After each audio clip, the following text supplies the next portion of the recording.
Patuloy pa rin ang pagtulong ng GMA Kapuso Foundation sa mga naapektuhan ng Bagyong Emong sa Pangasinan noong Hulyo.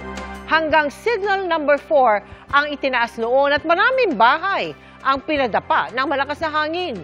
Dahil po sa inyong suporta, may matibay na bubong na ang mahigit 100 residenteng naapektuhan.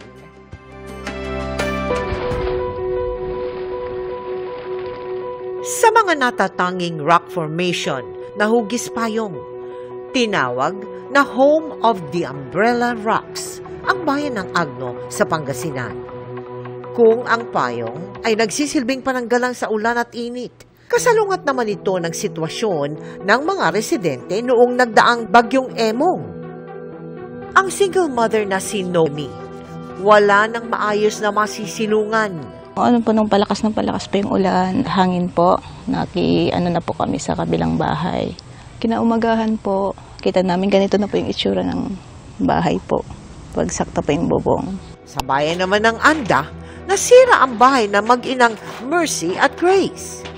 Pinadapa ng malakas na hangin ng kusina ni Mercy.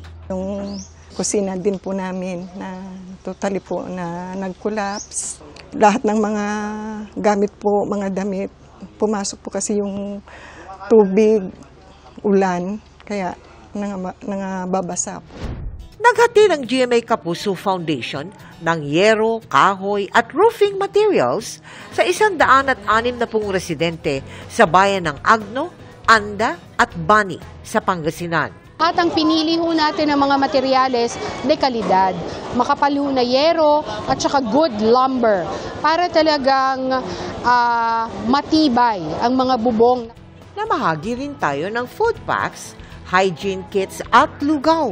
Masaya po kami kasi nakikita nga namin na kung saan po napunta ang fund na na-donate po namin sa Kapuso Foundation. At nakikita rin po namin ang mga families that were actually affected. Kasama rin natin ang Engineer Support Company ng 51st Engineering Brigade, Philippine Army sa pagpapagawa ng bahay ng beneficiaries. Sa mga nais makiisa sa aming mga projects, maaari po kayo magdeposito sa aming mga bank account o magpadala sa Cebuana Luwalier.